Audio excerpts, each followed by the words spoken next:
Genius Daddy in the City Kabanata 8. Sa pamamagitan ng pakikipag-chat, nalaman ni Ye Chen na ang ama ni Olan ay tinawag na Ogolyang at ang kanyang ina ay tinawag na Shen Shua. Napakabilis ng takbo ng sasakyan, at tumagal ng mahigit 20 minuto bago makarating sa ospital. Dinala ni Olan si Ye Chen diretso sa isang ward sa ikatlong palapag ng ospital. Nakita ko ang isang lalaki at isang babae na nakatayo sa pintuan ng ward. Ang lalaki ay halos 40 taong gulang, na may karakter na inchik na mukha at isang mahigpit na hitsura. Tungkol naman sa babae, nasa 20s siya, may makapal na makeup sa mukha at hindi pangkaraniwang bukas na damit. Nakaupo ang dalawa sa upuan sa pintuan at magkayakap, at napakalapit ng kanilang mga salita at gawa. Nang makita ang eksenang ito, nagbago ang mukha ni Olan, nagmamadali siyang lumakad, itinuro ang mapanlinlang na babae sa mga bisig ni Ogolyang at sinabing, "Tatay, sino siya?" Nagmamadaling ibinaba ni Ogolyang ang babae sa kanyang mga bisig, na mukhang medyo nataranta. Ang kanyang pangalan ay Jomin, siya ang iyong ama at aking sekretarya, maaari mo siyang tawaging Tia Min. Kung ikukumpara sa kalokohan ni Ogolyang, si Jomin ay mukhang napakalmado, ngumiti ng kaakit-akit, at tumingin kay Olan ng pagalit. "Tita Min. I think mas magandang tawagin akong nanay." Malamig na ngumiti si Olan, puno ng galit ang kanyang magandang mukha. Sumimangot si Ogolyang at sinabing, "Ano ang ugali mo? Ganyan ang nanay mo. Hindi ko maiwasang ipagpatuloy ang string, di ba?" Nang marinig ito, biglang nanginig ang katawan ni Olan, at hindi niya maiwasang mapa-atres, at sinabing may maputlang mukha, "Continuation. Anong pagpapatuloy, hindi pa namamatay ang nanay ko, kaya nagsimula kang maghanap ng babaeng babae, at mamamatay ka. Well, hanggat may hininga ako, hindi ko tatanggapin ang lahat." Bastos. Galit na galit si Ogolyang at inabot at sinampal siya. Nanatiling hindi gumagalaw si Olan, kagat-kagat ang kanyang mga labi at mariing nakatingin sa sampal, 2 linya ng luhang umaagos mula sa gilid ng kanyang mga mata. "Mag-away tayo, hindi naman ito ang unang beses na nabugbog ako, mas mabuting patayin mo na lang ako, para makatuwirang magsama kayo ng vixen na ito." Isang kislap ng kaligayahan ang sumilay sa mga mata ni Jomin. Sakto nang tatama na ang kamay ni Ogolyang sa mukha ni Olan, bigla siyang kinurot ng malaking kamay. Biglang nagulat si Ogolyang, at walang kamalay-malay na tumingin kay Ye Chen na nakatayo sa likod ni Olan, at sinabing may malungkot na ekspresyon, "Sino ka? You don't deserve to know who I am. Kailangan mo lang malaman, it's not your turn to go wild in front of me." Bahagyang ngumiti si Ye Chen. Napatingin si Olan kay Ye Chen nang may pasasalamat, at pagkatapos ay malamig na ipinakilala kay Ogolyang, "Kaibigan ko siya, at pumunta siya rito upang gamutin ang aking ina." "Friend. Nakikiapid yata." Ngumisi si Jomin na nasa gilid at sinabing, "Nagpapagaling ka pa rin." "Olan, hindi naman sa sinabi ko, ganyan ang nanay mo, at nakahanap ka pa ng mga ngalunya para asarin kami." Habang sinasabi niya iyon, tumingin siya kay Ye Chen na may masamang tingin, "Masyadong masama ang iyong paningin, nakita mo talaga ang isang bastard para maging isang taksil." Nakuha. Bago pa niya matapos ang kanyang mga salita ay sinampal siya ng malakas sa mukha, at ang sampal ay tumama sa kanya sa lupa. Ilang sandali, natigilan si Ogolyang. Tinakpan ni Olan ang kanyang mapupulang labi gamit ang kanyang kamay. Ang magagandang mata ay puno ng hindi kapanipaniwala. Ang ama ni Mengmeng ay binubugbog ang mga tao sa tuwing hindi sila magkasundo. Ito ba? Sobrang bastos. Pero parang cool lang. Habang tinatakpan ng masakit na mukha, tiningnan ni Jomin si Ye Chen na may hinanakit. You dare to hit me?" Ngumisi si Ye Chen, ipinakita ang kanyang mapuputing mga ngipin, "Bitch, hayaan mong marinig kong muli ang dalawang salitang iyon, at maglakas loob akong patayin ka, maniwala ka o hindi." Bagamat tumatawa siya ay may malalim na lamig sa kanyang mga salita. Ikaw. Ibinuka ni Jomin ang kanyang bibig, ngunit sa wakas ay hindi nang ahas na ipagpatuloy ang pagsaway. Dahil mayroon siyang mahinang kutob na kung ganoon pa rin siya ay baka patayin talaga siya ng binata sa kanyang harapan. Pagkatapos mag-react, pinandilatan ni Ogolyang si Ye Chen at sinabing, "Ikaw. Ang lakas ng loob mong manakit ng tao. Kilala mo ba kung sino ako? I don't care who the fuck you are, kung hindi mo makontrol ang sarili mong bibig, you will end up just like her." Malamig na tiningnan siya ni Ye Chen. Biglang nagalit si Ogolyang, tinitigan si Olan at sinabing, "Anong klaseng lalaki ang hinahanap mo, sinusubukan mo ba akong asar?" "Hindi siya ang lalaking hinahanap ko, hindi ko siya lalaki. Hindi malay na paliwanag ni Olan. Matapos mapagtantong dumidilim na siya ng padilim, namumula ang mga mata niya, Mister, ikaw talaga ang naparito ko para gamutin ang aking ina. Mas alam mo ang sakit ng nanay mo kaysa sa akin. Naroon na ang mga sikat na doktor sa loob at labas ng bansa. Sa tingin mo ba mapapagaling ka ng batang ito? Tumawa si Ogolyang sa halip na galit. Malamig na inatake ni Jumin, maaaring gusto ng batang ito ang iyong kagandahan, kaya gusto niyang lapitan ka ng kusa. Hindi. Hindi naman sa ganun. Sabik na sabik si Olan kaya napaluha siya, ngunit nalaman niyang medyo mahina ang kanyang paliwanag, kahit na walang kumpiyansa. Kung tutuusin, hindi rin siya naniwala sa sarili niya. Sinulyapan ni Ye Chen si O Golyang at sinabing, hindi ko lang mapapagaling ang sakit ng ina ni Teacher O, ngunit mapapagaling ko pa ang iyong AIDS. Ikaw. Anong sabi mo? Natigilan sandali si O Golyang, pagkatapos ay tumawa ng malakas, na para bang may narinig siyang nakakatawa, sabi mo may AIDS ako. Pagkatapos ng lahat, siya ang boss ng isang nakalistang kumpanya na may higit sa 100 milyong mga asset at isang positibong estilo. Hindi niya kailanman ginugulo ang relasyon ng lalaki at babae. Saan nagmula ang AIDS? Nagbago ang magandang mukha ni Olan, at dali-dali niyang hinayla ang shirt ni Ye Chen, Mr. Ye, huwag kang magsalita ng walang kaparirikan. Nagsisimula na siyang magsisi na dinala niya rito si Ye Chen. Maaari bang magsalita ng walang kaparirikan ang AIDS? Sure enough, he's a liar. He said that he was AIDS. Bakit hindi mo sinabing terminal cancer na? Ngumisi si Jomin. Sinulyapan siya ni Ye Chen at nakangiting sinabi, may AIDS ka rin, ngunit huwag kang mag-alala, hindi kita ililigtas.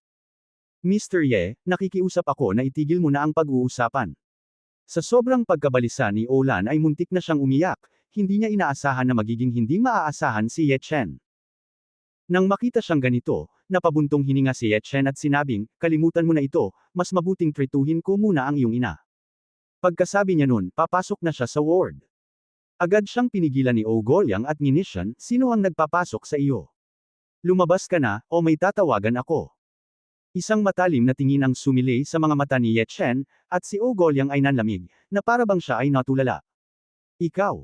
Anong ginawa mo sa kanya? Nagbago ang ekspresyon ng mukha ni Jomin, at bago pa niya matapos ang pagsasalita, nanlamig ang kanyang katawan. Si Olan ay natakot, Ye. Mr. Ye.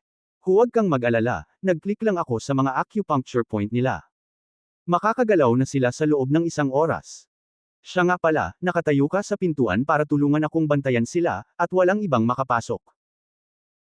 Pagkatapos sabihin ito, dumiretso si Ye Chen sa ward at nilock ang pinto, at nakita ang isang nasa katanghaliang gulang na babae na may gusot na buhok na nakaupo sa kama ng ospital, hawak ang isang manika sa kanyang mga bisig at ngumingiti, naglaway sa kanyang baba para mabasa ang kanyang kwelyo.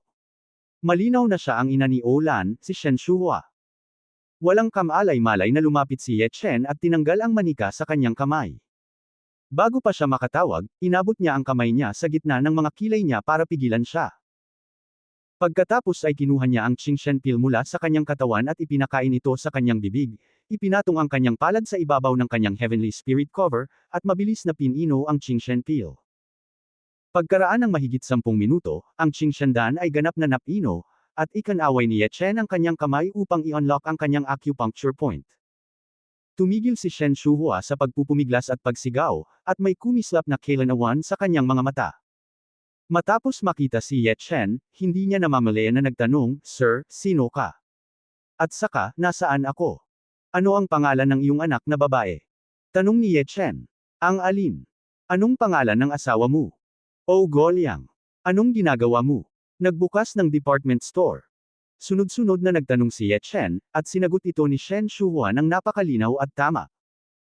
Pagkatapos ay ngumiti si Ye Chen at sinabing, Tita Shen, binabati kita sa iyong paggaling, sumama ka sa akin upang salubungin ang iyong anak na babae. Habang nagsasalita siya, sinabi niya ang tungkol sa paggamot, at pagkatapos ay inilabas si Shen Shuhua sa ward. Agad siyang binati ni Olan, na nakatayo sa labas, Mr. Ye. My mother she. Sa sandaling naging normal ang kanyang mga salita, natagpuan niya si Shen Shuhua sa likod ni Ye Chen, ang buong tao ay natigilan saglit, at hindi sinasadyang tumawag, Nanay. Asol. Lumapit si Shen Shuhua at tuwang-tuwa siyang niyakap, at umiyak, mabait kong anak. Nay, ikaw ba? Kamusta? Ayos ka lang ba? Nanlaki ang mga mata ni Olan sa hindi makapaniwala. Sakit sa isip ni nanay. Bumalik sa normal. Nagpapasalamat si Shen Shuhua kay Ye Chen, pinunasan ang kanyang mga luha at sinabing, Ma'am, salamat kay Mr. Ye, gumaling ang aking ina, Lanlan, talagang nagdusa ako para sa iyo sa panahong ito. Nagyakapan at umiyak ang mag-ina. Kasabay nito, sina Oh Golyang at Zhou Min, na na-freeze sa gilid, ay puno ng magulong alon. Hindi man sila makagalaw, hindi ibig sabihin na hindi nila nakikita ang eksena sa harapan nila. Wala pang 20 minuto ang pagpasok at paglabas ng batang ito, at talagang gumaling na siya. Kahit na ang karaniwang sipon at pagbahing ay hindi magagamot ng ilang sandali. At saka, sakit sa pag-iisip, at kahit mga ospital sa loob at labas ng bansa ay walang magawa. Matapos tuluyang pigilan ni Olan ang kanyang emosyon, itinaas niya ang kanyang mga mata at tumingin sa paligid ng walang laman na paligid, nalaman lamang na hindi alam ni Ye Chen kung kailan siya aalis, at medyo nadismaya sa kanyang puso. Siya! Kakaalis niya lang. Wala pa akong oras para magpasalamat sa kanya. Nakita ni Shen Shuhua, na nasa gilid, ang kanyang nalulungkot na hitsura, at hindi naiwasang magtanong, Lanlan, ano ang kaugnayan mo sa iyo ngayon ni Mr. Ye? Mom, ordinary friends lang po kami niya. Hindi napansin ni Olan ang misteryo sa mga salita ng kanyang ina. Shen Shuhua gave her a incomparably ambiguous look, my family Lanlan has grown up, and I know I'm shy when talking about boyfriends. It's okay. My mother supports you, and besides, although Mr. Ye looks a few years older than you and looks average, but he has excellent medical skills and is kind-hearted. You will follow him in the future, Mom. Ang magandang mukha ni Olan ay namula sa isang iglap, at tinapakan niya ang kanyang mga paa at sinabing, Nay, ano ang sinasabi mo, kami ni Mr. Ye ay talagang ordinaryong magkaibigan lang, at may mga anak kami. Bahagyang napabuntong hininga si Shen Shuhua. Nag-isip si Olan sa direksyon ng labasan ng ospital. Ang figure ni Ye Chen ay hindi maiwasang lumitaw sa kanyang isipan. Iyon ang ordinaryo at ordinaryong mukha, na nagdulot ng mga ripples sa kanyang puso. Hindi pala talaga siya nagsinungaling sa akin, magaling talaga siya sa gamot, pero simula hanggang dulo hindi siya naniwala. Anong klaseng tao siya? Si Olan ay puno ng pagtataka at pag-usisa. Noong una niyang nakilala si Ye Chen, ito ay dahil sa batang ito, si Meng Meng. Sa oras na iyon, nagsuot si Ye Chen ng simpleng damit at mukhang hindi kapansin-pansin. Bagamat hindi sinasadya ni Olan na maliitin siya, wala siyang masyadong pakialam. Ito ay para lang kay Meng Meng. Ngunit kahapon ay itinapon niya ang kanyang sarili sa lawa at niligtas niya, at hanggang ngayon ay napagaling niya ang sakit sa pag-iisip ng kanyang ina, tila panaginip ang lahat. Sa unang pagkakataon, nalaman ni Olan na hindi niya maintindihan ang lalaking ito. Tila maraming bagay ang nakatago sa ilalim ng kanyang hindi mahahalata na hitsura. Matapos mag-alala ang mag-ina, napansin ni Shen Shuhua sina Oh Golyang at Zhou Min na nakatayo sa tabi niya, at hindi niya maiwasang magtanong, ano ang problema ng iyong ama?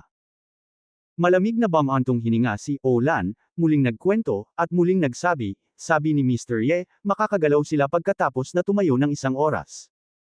Wala siyang pagdududa sa mga salita ni Ye Chen ngayon.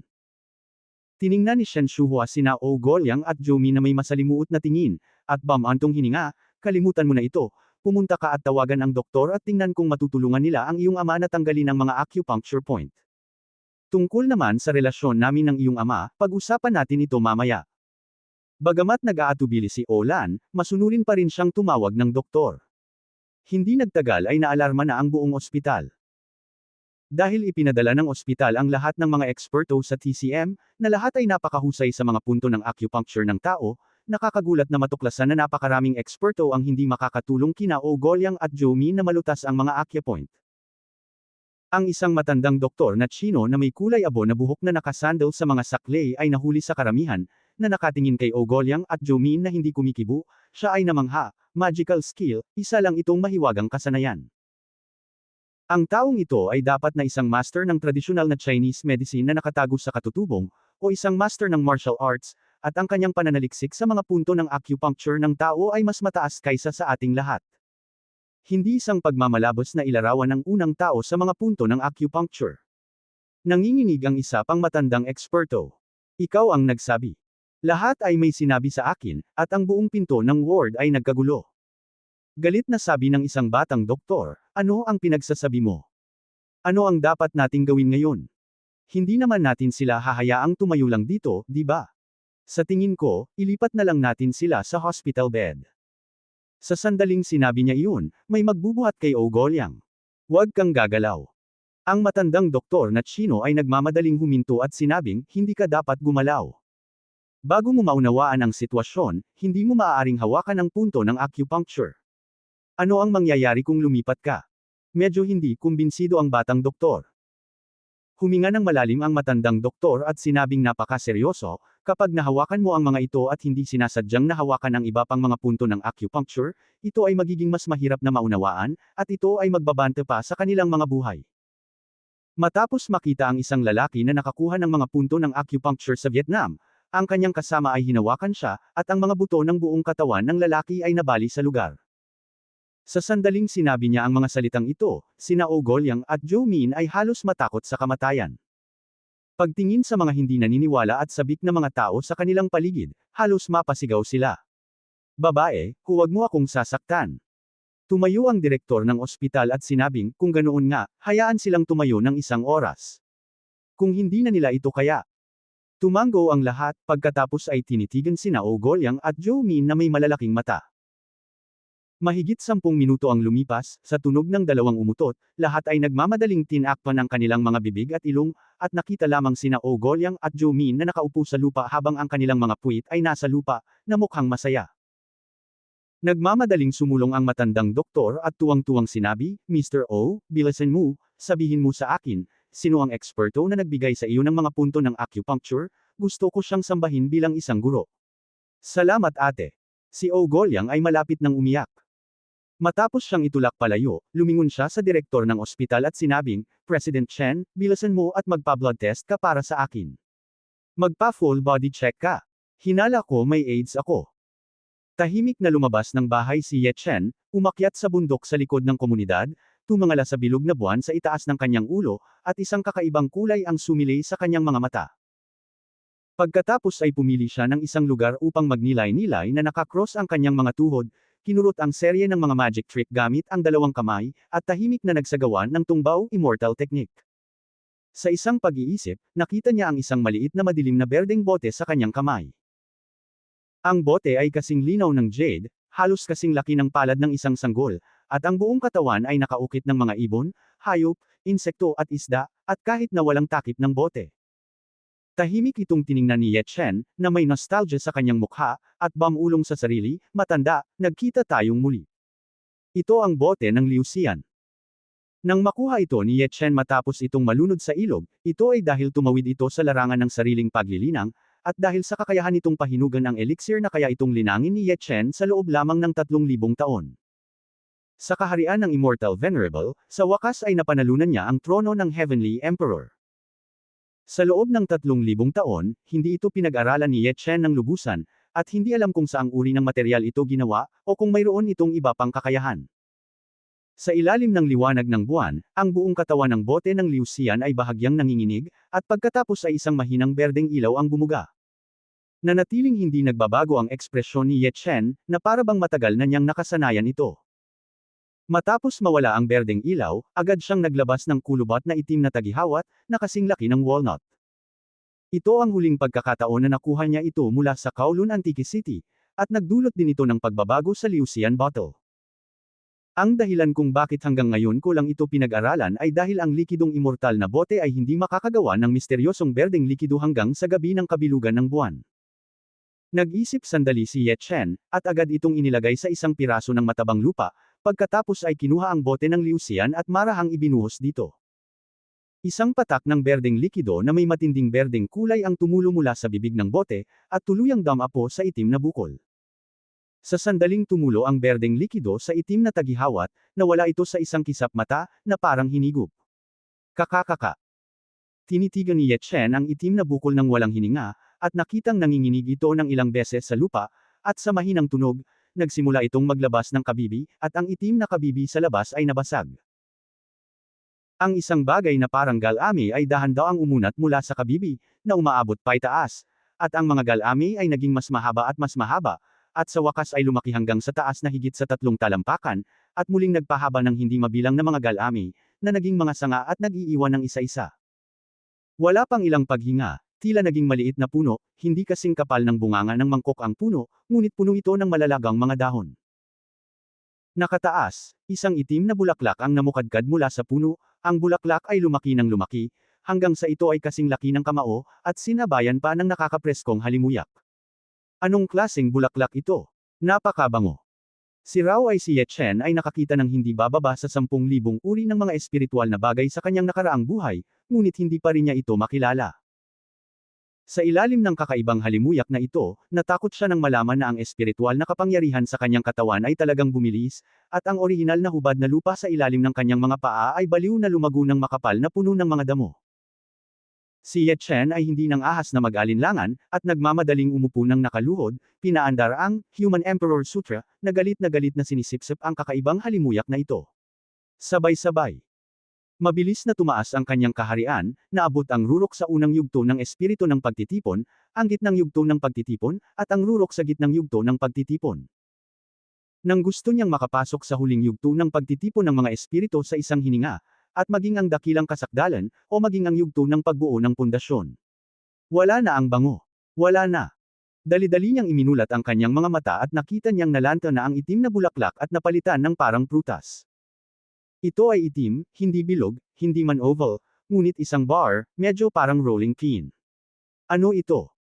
Pagkatapos mag-alinlangan, dinampot niya ang bote ng liusian at muling bumagsak ang isang patak ng misteryosong berdeng likido sa puno, ngunit hindi nagbago ang puno. Inilagay niya ang natitirang patak ng misteryosong berdeng patak dito, at hindi pa rin ito nagbabago. Nagalit lang si Ye Chen, at direktang umupo sa tabi nito, tinitigan ito ng mabuti. Inaabangan ang pag-mature nito. Gayunpaman, naghintay siya hanggang sa halos madaling araw, at ang itim na prutas ay walang hilig na mahinog. Kinailangan ni Ye Chen na mag-set up ng isang formation sa paligid nito bago lumakad pataas baba ng disappointed, lihim na nagpa siya na ilipat ito sa villa na ibinigay sa kanya ni Lin Tai kapag may oras siya. Upang maiwasan si Olan na guluhin siya tungkol sa medikal na paggamot, hiniling lamang ni Ye Chen sa kanyang ina na ipadala ang maliit na lalaki sa paaralan, habang papunta siya sa kumpanya. Pagdating pa lang niya sa kumpanya, nalaman ni Ye Chen na nandoon ang lahat, nagkukwentuhan at nagtatawanan ang lahat sa table ni Ye Wen, at pinag-uusapan nila ang mga kaarawan. Nakaupo sa tabi ni Ye Wen, patuloy na pinag-uusapan ni Liu Feng kung aling restaurant ang pupuntahan para sa hapunan pagkatapos ng trabaho at kung aling KTV ang kakantahin, habang sina Zhao Chen, Zhang Li at iba pa ay paminsan-minsan ay nagpapasaya. Sa sandaling makita nila si Ye Chen, lahat ay nagmamadaling tumigil sa pag-uusap. Itinaas ni Liu Feng ang kanyang kilay at sinabing, Ye Chen, ngayon ang kaarawan ni Wen Wen, nakalimutan mo ba ang regalo sa kaarawan? Sinulyapan din siya ni Ye Wen nang hindi namamalayan. Tumango si Ye Chen at umupo sa kanyang upuan nang walang sinasabi, iniisip pa rin ang itim na prutas sa kanyang isipan. Nang makita siyang ganito, tumingin si Liu Feng kay Zhao Chen at sa iba pa at malamig na ngumiti, iniisip na hindi naghanda ng regalo si Ye Chen, o masama ang regalo at nahihiya siyang magsalita. Nang makitang oras na para sa trabaho, ang lahat ay sunod-sunod na umupo sa kani-kanilang mga upuan at nagsimulang magulo sa oras, at ang kanilang mga isip ay napunta sa restaurant at KTV. Nang tuluyang makaalis sa trabaho, isang grupo ng mga tao ang nagmamadaling lumabas. Tumayo si Ye Chen at naglakad sa harap ni Ye Wen, iniabot sa kanya ang isang pares ng mga pulseres na inihanda na, at nakangiting sinabi, hindi ako pupunta sa hapunan at kakanta. Maligayang kaarawan sa iyo. Nang matapos siyang magsalita, ang pares ng mga pulseres ay agad na hinayla ni Liu Feng, tingnan ko kung anong regalo ang inihanda mo para sa amin Wen Wen. Kumunot ang noo ni Ye Chen. Lumingon din ang lahat at tinitigan ang pares ng mga pulseres sa mga kamay ni Liu Feng, napaka-curious. Matapos makita na ang pulseres ay walang kahit isang kahon, ang pagkakagawa ay napakagaspang, at maging ang sinulid na nakabalot dito ay talagang isang goma. Nagkaroon ng kaguluhan, at tiningnan ni Ye Chen si Ye Chen ng may paghamak at paghamak. Matatawag ba itong regalo sa kaarawan? Itinuro ni Liu Feng ang pulseres at tumawa ng malakas na wala siyang masabi, Ye Chen, ito. Ikaw ito. Ang birthday. Birthday gift na inihanda mo para kay Wen Wen. Tiningnan ni Ye Wen ang pares ng mga pulseres, at pagkatapos ay tumingin sa mga taong nagtatawanan mula tenga hanggang tenga, na may napakapangit na ekspresyon sa kanilang mga mukha. Marvin Ye, don't tell me binili mo ito sa isang stall sa kalye. Sinabi ni Zhang Li na may masamang tingin, binili ko ito sa stall sa kalye para buhatin ito. Napulot yata ito sa basurahan. Ako mismo ang gumawa. Mahinang sabi ni Ye Chen. Bumagsak ang boses. Isang pagsabog ng tawa ang muling bumungad sa karamihan, at si Liu Fang ay nagkunwaring nagmalabis. Ye Chen, may problema sa iyo, 1 taon lang ang kaarawan ni Wenwen, kaya't binibigyan mo ito ng ganoong bagay. Huwag mong sabihin sa akin na ayaw kong magbayad para sa $180. It's priceless. Umiling si Ye Chen. Walang tubig sa kanyang mga salita. Pagkatapos ng lahat, ang Pulse Heiress ay isang proteksyon na aparato. Kung nasa panganib si Ye Wen, makakayanan niya ang 6 na krisis. Kung dadalhin niya ito sa isang auction sa labas, tinatayang aabot ito sa mataas na presyo. Kung hindi dahil sa relasyon ng pangalawang tiyuhin, si Ye Chen ay mag-aatubili na ibigay ito. Hindi napigilan ni Zhou Kai ang pagngisi at sinabing, halika, walang gustong itapon sa lupa ang taeng ito, at ito ay hindi mabibili ng salapi. Ang kapal talaga ng mukha mo. Ibinigay ni Liu Fang ang Pulse Heiress kay Ye Wen, at sinabing walang ngiti, Wenwen, kunin mo, kahit papaano ay gawa ito ng iyong pinsan. Sabi nga sa kasabihan, ang pagpapadala ng mga balahibo ng gansa sa libu-libong milya ay higit pa sa pagmamahal. Hinawakan ni Ye Wen ang bracelet at tumakbo palabas gamit ang kanyang manggas, pinunasan ang kanyang mga luha habang tumatakbo. Anong ibig mong sabihin?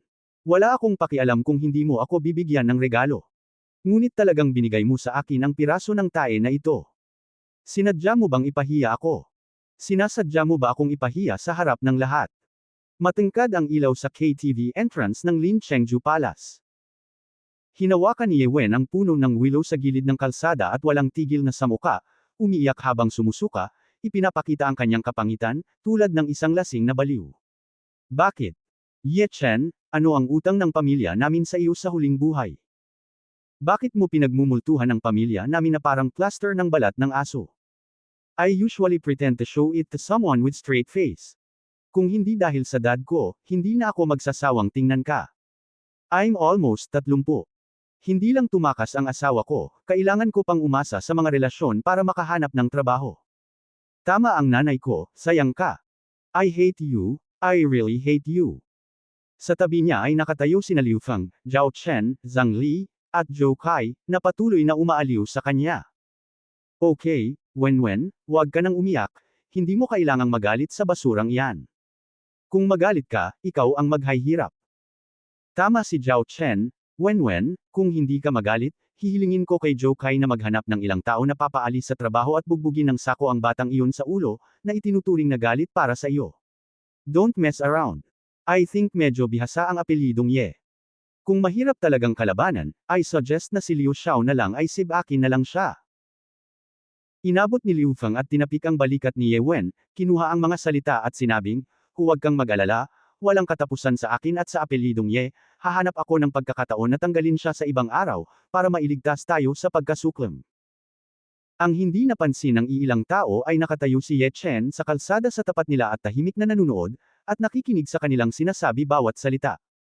May panunuya sa sarili sa sulok ng bibig ni Ye Chen. Hehe, ito pala itong pinsan kong ito ay isang imahe sa iyong isip. Alam ko na pareho kayong minamaliit ng pangalawang tiyahin ang aming pamilya, at kahit na sadyang walang pakialam at pinupuntirya sila kahit saan. Hindi ko iniisip ang lahat ng ito, at kahit na ibigay sa iyo ang napakamahal na bodyguard bilang regalo sa kaarawan. Dahil ikaw ang nag-iisang anak na babae ng aking pangalawang tiyuhin, at ang pangalawang tiyuhin ay isa sa iilang tao sa mundong ito na nagmamalasakit sa akin. Anyway, dahil galit na galit ka sa akin, aalis na lang ako sa iyong paningin, na maaaring ituring na tumutupad sa iyo at sa akin. Sa pag-iisip nito, bahagyang umiling si Ye Chen, at nagplanong tumalikod at umalis, ngunit nalaman na biglang hinampas ni Ye Wen doon ang kamay ni Liu Fang. Umalis ka na. Huwag mo akong sundan. Nag-iwan ng isang pangungusap, napadpad siya sa kalsada habang tinatakpan ang kanyang bibig, tumatakbo ng walang patutunguhan patungo sa kailaliman ng kadiliman. Nang baguhin ni Liu Fang at ng iba pa ang kanilang mga ekspresyon, malapit na silang maabyutan. Sa oras na ito, ang pulang ilaw sa kalsada, at ang mahabang pila ng trapiko ay biglang huminto sa kanilang lugar. Kumunot ang noo ni Ye Chen, nag-iisip tungkol dito, ngunit sa huli ay hindi niya kayang abutin. Sino ang gumawa sa kanya ng pangalawang anak na babae ng tiyuhin? Huli na lang. Kahit nalasing si Ye Wen, tumakbo siya ng napakabilis hanggang sa tumakbo siya sa kailaliman ng isang madilim na eskinita. Punong-puno na siya ng galit sa kanyang puso, at binge na siya sa pag-inom dahil sa regalo sa kanyang kaarawan, na naging dahilan para sumabog ang kanyang damdamin, at gusto na lang niyang ilabas ang walang pangalang apoy sa kanyang puso. Paft! Marahil ay tumakbo siya ng napakabilis, at sabay-sabay siyang bumagsak sa lupa. Madilim ang paligid, at hindi niya makita kung nasaan siya. Matino saglit. Tumayo siya at sumigaw ng hindi malay, Liu Feng, Chen Chen, Lily, Zhou Kai. Gayunpaman, walang sumagot sa kanya. Ilang saglit, natarante siya at gusto niyang bumalik sa orihinal na kalsada, ngunit narinig na lamang niya ang tunog ng motorsiklo na pinaandar ang accelerator, at isang malakas na ilaw ang dumating.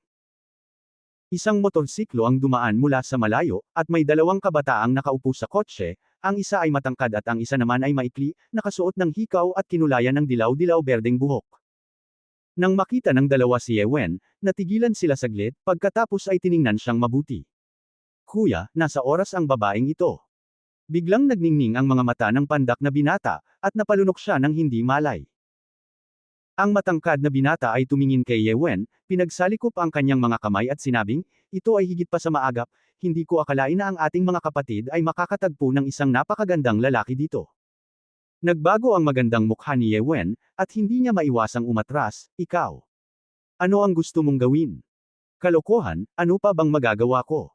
Siyempre. Ngumisi ang matangkad na binata. Sa sobrang takot ni Ye Wen ay napaupo siya sa lupa at nanginginig na sinabi, huwag kang pumunta rito, o tatawagan ko ang isang tao. Tawagan mo, sa lugar na ito ng multo, walang kwenta ang basag ng lalamunan mo. Napakamot ng ulo ang pandak na binata at sinabing, Kuya, bakit parang pamilyar sa akin ang linyang ito? Parang classic na dialogue sa pagitan ng masamang lalaki at babae sa isang teleserye. At pagkatapos, naiinip na sabi ng matangkad na binata. Ang maikling binata ay nag-alinlangan sandali at sinabi, sa pangkalahatan, kapag tinawag ka ng kontrabida upang basagin ang iyong lalamunan, ito ay walang silbi, at ang lalaking bida ay lalabas bilang isang bayani upang iligtas ang kagandahan. Ang matangkad na binata ay nagmamadaling lumingon sa likod, at nang walang makitang tao, lumingon siya at direktang sinampal ang pandak na binata, sabi, maniniwala ka sa ganitong uri ng madugong tukana. Malamig na ngumiti ang matangkad na binata, at biglang may narinig na yabag sa likuran niya. Ang mga yabag ay hindi mabilis o mabagal, ngunit malinaw at sa pandinig, na parang naglalakad sa isang maaliwalas na court. Ang matangkad na binata ay mabilis na lumingon sa kanyang ulo, tumingin sa direksyon sa dilim, at sinabi ng may kaunting kumpiyansa, sino? Sino ang naroon? Sinagot siya ng tunog ng mga yabag na papalapit. Napalunok ng laway ang pandak na binata, nanginginig ang puso, kuya. Hindi. Walang multo, di ba? Hindi ako takot sa buhay na tao, pero takot pa rin ako sa multo. Gusto kong makita kung sino ang nagpapanggap na multo doon. Tumawa ang matangkad na binata imbes na galit, inilabas ang kanyang cellphone at binuksan ang flashlight para sumikat sa nakaraan. Nakaramdam siya ng kakaiba sa kanyang puso. Nima, nakakalason talaga yang linyang yan. May nakita akong taong mabagal na naglalakad sa dilim. Ang isa naman ay nakasuot ng kulay abong robe at clown mask sa kanyang ulo. Natigilan ang pandak na binata. Kuya, multo. Damn you, you bastard, what a human being. Sinampal siya ng matangkad na binata. Tinakpan ng pandak na binata ang kanyang mukha sa mga hinaing at bamulong, nanay mo ang nanay ko. Kung tawagin mo akong manhid, pinapagalitan mo ang sarili mo. Kailangang magpigil ng galit ng matangkad na lalaki at naglabas ng punyal sa cargo box ng motorsiklo. Tumingin sa payaso na naglalakad sa dilim at sumigaw, tigilan mo ako. Tila hindi narinig ng payaso, at nagpatuloy sa paglalakad patungo kay Ye Wen, na nanginginig sa tabi niya, pagkatapos ay hinubad ang kanyang robe at isinuot sa kanya, na nagsasabing, sumunod ka sa akin. Binigyan siya ni Ye Wen ng mahinang tingin, pagkatapos ay tumingin sa dalawang kabataan, at sa wakas ay tumayo mula sa lupa habang humihikbi. Mahinang sinabi ng maikling binata, Kuya, aalisin niya ang babaeng gusto natin. Papatayin kita at hahayaan kitang makialam sa sarili mong negosyo. Mabangis ang mukha ng matangkad na binata, pinulot niya ang punyal at sinaksak ang payaso. Hindi napigilan ni Ye Wen na mapasigaw sa takot, ngunit biglang tumigil ang kanyang pagsigaw dahil nalaman niyang hinawakan ng payaso sa tabi niya ang kamay ng binata. Ikaw! Nagulat ang matangkad na binata. Hindi kumibo ang payaso, sinunggaban siya at inihagis sa hangin, at direktang itinapon sa langit, ang aksyon ay parang naghagis ng bulok na itlog. Tinakpan ni Ye Wen ang kanyang bibig gamit ang kanyang kamay at laking gulat niya na halos hindi na siya muling sumigaw. Inihagis ang isang lalaki sa langit gamit ang isang kamay. Ito. Tao pa rin ba ito? Kuya, lumabas ka para tingnan ang trapeze. Napatulala ang maikling binata sa eksenang ito, walang malay na sinabi, at pagkatapos ay tumingin sa paligid at sinabing, Hoy, nasaan ang kapatid ko? Boom! Sa isang malakas na putok, isang lalaki ang nahulog mula sa langit at nabasag ang kanyang mukha ng malakas sa lupa, ang kanyang ulo ay direktang nabasag, at ang utak at dugo ay naghalo. Kailan nakita ni Ye Wen ang ganitong madugong eksena, hindi na niya napigil ang umiyak, at pagkatapos ay nakaramdam siya ng pagkibot sa kanyang tiyan at pagsusuka habang nakasandal sa dingding. Naglakad ang pandak na binata sa katawan at nanlaki ang mga mata, wala na ang kapatid ko, patay na ang kapatid ko. Pinatay mo ang kapatid ko, inaway kita. Ang kanyang buong katawan ay gumawa ng isang desperado na paninindigan upang sunggaban ang payaso. Itinaas ng clown ang kamay at sinampal ito. Sa sampal na ito, diretsyong hinampas niya sa dingding ang kalaban, nasubsob ang ulo niya sa pader, at ilang beses na kumaibot ang nakalabas na mga binti bago na bitawan. Si Ye Wen ay tumingin sa eksenang ito nang may takot, ikaw. Pumatay ka, pumatay ka. Tumahimik ka kung ayaw mong mamatay. Malamig na sabi ng clown, hinawakan siya at naglakad palabas. Ang puso ni Ye Wen ay tumitibok at pumipintig, at hindi lamang siya nagpapasalamat sa kabilang partido sa pagligtas sa kanya, ngunit natakot din sa malakas na lakas at malupit na pamamaraan ng kabilang partido, nag-aalala na baka magpakamatay pa siya. Ang maganda ay hindi masyadong nagsalita o kumilos ang kabilang partido habang nasa daan. Ang mga alalahanin sa puso ni Ye Wen ay unti-unting nawala, at hindi niya maiwasang tumingin sa kakaibang suot nito at nagtanong, Hoy, sino ka? Walang sinabi ang clown. Ikaw ay dapat ang maalamat na sinaunang mandirigma, tama. Lalong lumalakas ang tapang ni Ye Wen. Minsan ay narinig niya si Liu Feng na binanggit ang mga sinaunang mandirigma noong siya ay nagyayabang, na nagsasabi na ang mga sinaunang mandirigma ay pumapatay tulad ng mga manok, at sila ay nakahihigit sa mga ordinaryong tao. Sa katunayan, hindi pa ito nakita ni Liu Feng, ngunit isa lamang itong sabi-sabi, at hinanggad pa rin ito ni Ye Wen, Zhao Chen at iba pa. Hindi pa rin nagsasalita ang clown.